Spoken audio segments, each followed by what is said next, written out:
Magellan a échafaudé un plan audacieux et risqué. Mais il espère qu'au bout de l'aventure, richesse et pouvoir seront au rendez-vous. Il entend ouvrir une nouvelle route maritime vers l'Asie en passant par l'Ouest.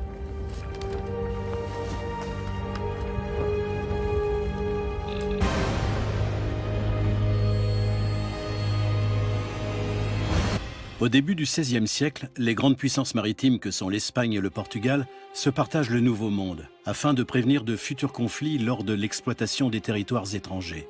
Le pape Alexandre VI réserve à l'Espagne le droit de s'approprier les richesses situées à l'ouest de l'archipel des Açores, tandis que celles situées à l'est, en Afrique et en Asie, reviendront au Portugal. Une âpre querelle divise encore les deux royaumes au sujet des Moluques, les îles aux épices. Les Espagnols ne peuvent pas y accéder car la seule route connue pour rejoindre ces îles traverse l'océan Indien, contrôlée par les Portugais. C'est l'époque des grandes découvertes. Depuis que Christophe Colomb a découvert l'Amérique pour le compte de la Castille et que Vasco de Gama a ouvert la route des Indes pour le Portugal, une lutte sans merci a lieu entre ces deux superpuissances navales occidentales. À partir de là, des biens comme les épices acquièrent une valeur stratégique inestimable. Celui qui contrôlera la route des îles aux épices sera le maître du monde. Magellan était portugais. Un Portugais nommé à la tête d'une flotte castillane, c'est là que le bas blesse. S'il avait été castillan, et si en outre il avait été noble, il n'aurait probablement pas rencontré tous ces problèmes.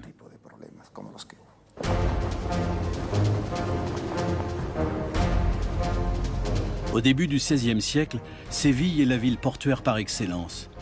C'est de là que les navigateurs espagnols partent à la conquête du monde. Il a fallu du temps à Magellan pour rassembler les fonds nécessaires à l'expédition. Mais à présent, ils sont suffisants pour un voyage de 2 ans en mer.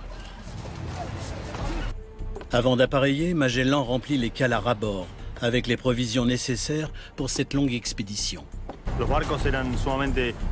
Les navires n'offraient aucun confort. Les conditions d'hygiène étaient déplorables, à tel point que sur les 265 hommes qui ont quitté l'Espagne avec Magellan, 18 seulement sont revenus vivants. Le taux de mortalité dû aux maladies et aux conditions de vie à bord était catastrophique. L'équipage ne disposait d'aucun endroit où s'installer. Seul le capitaine jouissait d'un semblant de confort.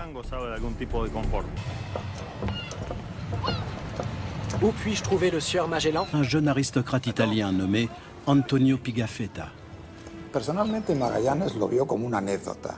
Magellan ne l'a pas pris au sérieux. Quand Pigafetta s'est présenté à lui, sa première question a été « Qu'est-ce que vous savez faire ?» Je parle plusieurs langues et j'écris très bien. Il vous faut quelqu'un pour consigner tout ce périple afin que ceux qui restent à terre puissent en connaître les moindres détails. Pigafetta avait d'excellentes recommandations. Et Magellan n'était pas idiot. Il a compris qu'il ne pouvait pas se permettre de refuser. Antonio Pigafetta sera le chroniqueur de ce premier voyage autour du monde. Son journal de bord est un document précieux. Le 10 août 1519, une flotte composée de 5 caraques quitte le port de Séville. Le rêve de Fernand de Magellan se réalise. Désormais chef de l'expédition, il entame avec ses hommes un voyage vers l'inconnu. En choisissant de naviguer vers l'ouest, parviendra-t-il à rallier les îles aux épices? Dès le départ, Magellan impose sa stature de chef de file aux capitaines espagnols. Le vaisseau amiral qu'il commande navigue en tête. Magellan a une forte personnalité. Bartolomé de las Casas l'a très bien décrit. C'est un homme âpre et désagréable, mais honnête et intègre, capable d'atteindre les objectifs qu'il s'est fixés. Après 2 mois de traversée, la flotte atteint l'Amérique du Sud. Magellan décide de longer la côte vers le sud, en quête d'un passage vers l'ouest. Chaque baie est susceptible de marquer l'entrée de la voie navigable tant recherchée. L'inquiétude les gagne alors que leur recherche se prolonge. Voilà 6 mois que la flotte a quitté Séville, mais elle semble toujours aussi loin du but. À cause de sa personnalité si particulière, Magellan ne pouvait pas renoncer à son projet. Pour lui, c'était la mort ou le triomphe. Pas question de faire demi-tour. C'est un élément qu'il ne faut pas oublier lorsqu'on étudie l'histoire du voyage de Magellan. C'était tout ou rien. Plus Magellan progresse en direction du sud, plus le froid s'intensifie. L'hiver austral s'installe. Dès lors, comment justifier auprès de son équipage la poursuite des recherches?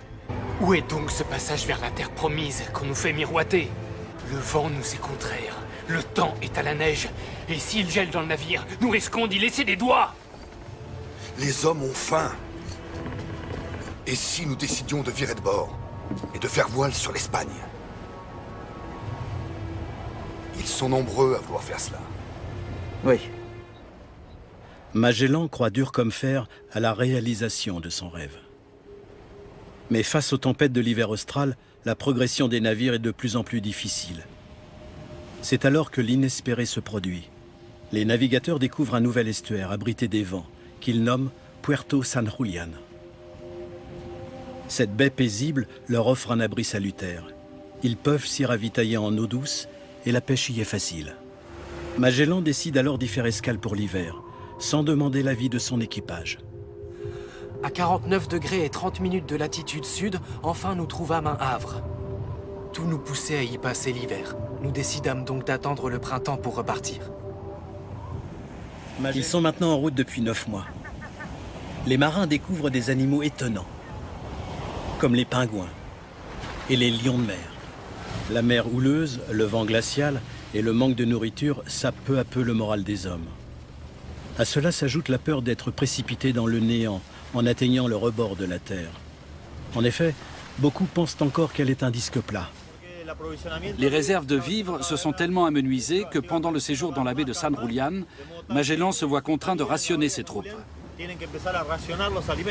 Cette mesure ne fait que dégrader un peu plus encore un climat déjà hostile. Quand Magellan arrive au port de San Julián, les conditions sont absolument épouvantables. L'équipage est au bord de la mutinerie. C'est une poudrière prête à exploser à tout moment. Il est temps que chacun prenne une arme.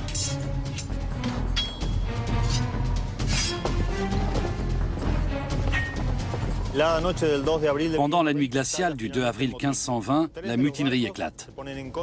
3 navires se soulèvent contre Magellan, qui n'en commande alors plus que 2. L'autorité de Magellan, tout comme sa mission, sont sérieusement remises en question. Mais il ne perd pas son sang-froid. Il envoie des négociateurs qui font semblant d'engager des pourparlers auprès des révoltés, afin de les amadouer. Des fidèles de Magellan se faufilent à bord des navires mutinés et parviennent à en prendre rapidement le contrôle. Bientôt, les révoltés n'auront plus qu'à rendre les armes.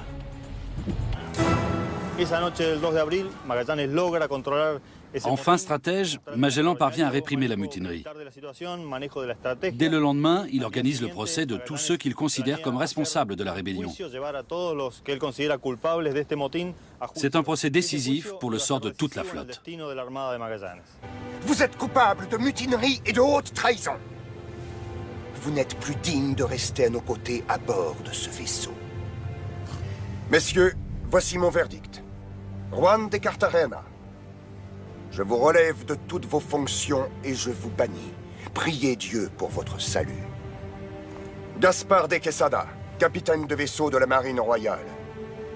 Vous vous êtes rendu coupable de meurtre et de mutinerie. Je n'ai guère le choix, vous avez mérité d'être condamné à mort. Fin août 1520, après 5 mois d'escale, la flotte quitte la baie de San Julián. L'hiver austral terminé, Magellan peut repartir en quête du fameux passage vers l'ouest. Lorsqu'il aperçoit une baie marquant l'entrée d'un détroit, il reprend espoir et envoie 2 de ses navires en reconnaissance. Commence alors une attente mêlée d'inquiétude. Nous crûmes que le navire de nos compagnons avait fait naufrage dans une tempête. Quel bonheur ce fut alors de le découvrir au loin, pavillon battant, toute voile dehors et d'entendre ses canons. Et voilà!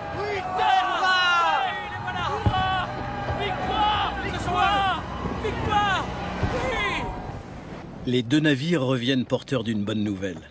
La voie navigable semble continuer vers l'ouest. Cette route maritime, ouverte grâce à la ténacité de l'illustre navigateur, sera baptisée en son honneur le détroit de Magellan. Ce dernier a réussi son pari.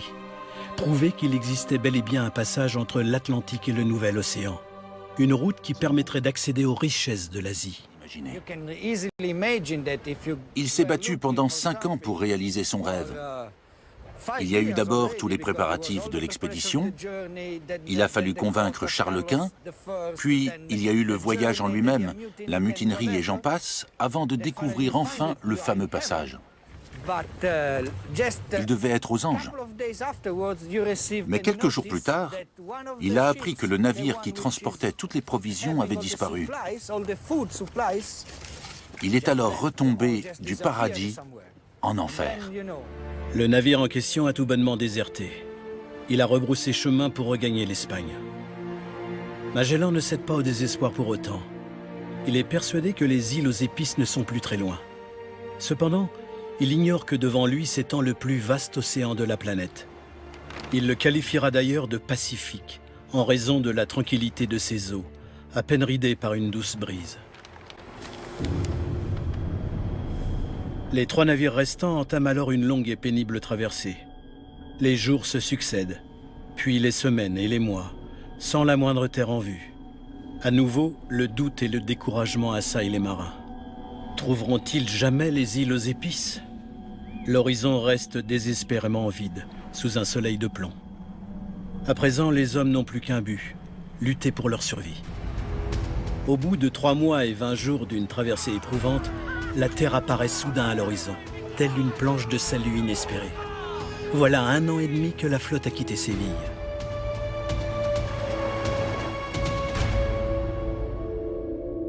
Les marins font escale dans les premières îles qu'ils atteignent pour se ravitailler en vivres et en eau douce avant de poursuivre l'expédition.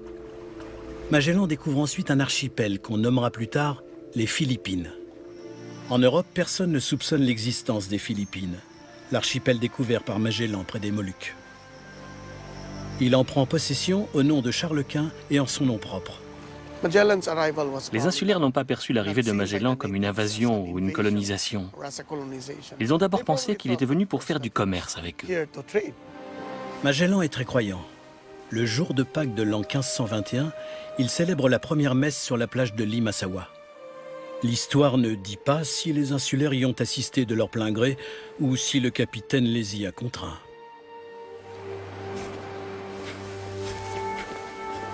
Les monarques espagnols et portugais considèrent la conquête du monde comme une mission divine.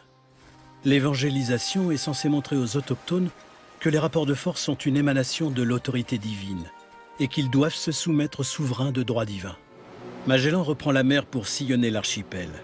Il veut annexer autant d'îles que possible dans l'espoir d'obtenir richesse et pouvoir pour le roi d'Espagne et pour lui-même. Pour mener à bien cette mission, il est piloté par les insulaires, car la navigation sur les eaux de l'archipel est dangereuse. Après avoir quitté Limasawa, la flotte met le cap sur Cebu, un important port de commerce.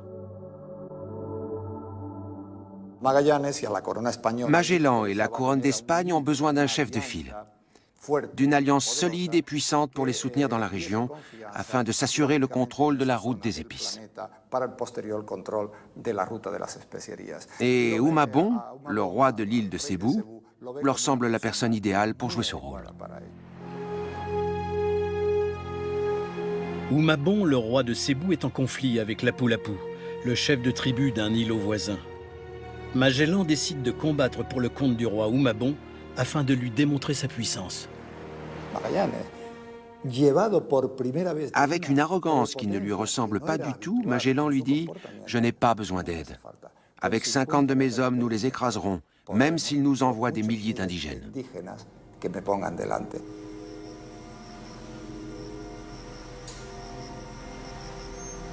Magellan sous-estime malheureusement la puissance du chef Lapu-Lapu et de ses hommes.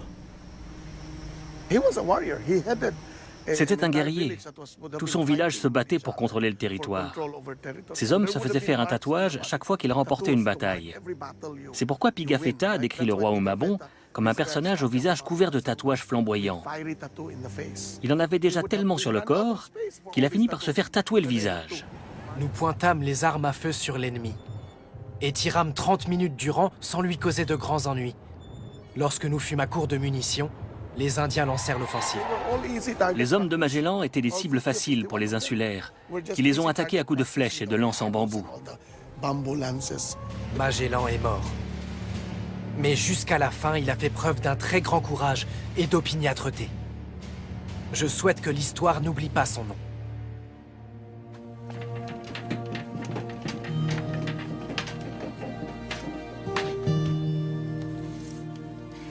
Aux archives de protocole de Séville, où sont gardés en lieu sûr les témoignages de l'histoire de la ville, des documents signés de la main de Magellan sont restés dans un bon état de conservation. Bien qu'il n'ait jamais atteint en personne les îles aux épices, sa légende lui survit. Après la mort de Magellan, l'expédition se poursuit, sous le commandement du capitaine Juan Sebastián Elcano. Des 5 carracks qui composaient la flotte au départ, il n'en reste maintenant plus que 2. À l'issue d'une longue odyssée, elles atteignent enfin les Moluques. Sur place, les marins remplissent les cales des navires des trésors pour lesquels Magellan s'est battu, la muscade et le girofle. Ces précieuses épices seront vendues à prix d'or en Europe. Avec l'or et l'argent, elles sont à l'origine de la richesse et de la puissance des royaumes du Portugal et d'Espagne. Des 5 navires partis de Séville, seul le Victoria prend la route du retour vers l'Espagne. Il quitte les Moluques en décembre 1521 et entame la traversée de l'océan Indien contrôlée par le Portugal. Les marins craignent en permanence que leur navire ne soit découvert et arraisonné par leurs ennemis. Sur les 265 marins que Magellan a engagés, seuls 18 parviennent à rentrer en Espagne en septembre 1522. Leur expédition aura duré 3 ans. Antonio Pigafetta fait partie des rescapés. La voie ouverte par Magellan au prix de tant d'épreuves et de vies humaines s'avérera bientôt une route commerciale peu rentable et sera délaissée, tant sa navigation est périlleuse.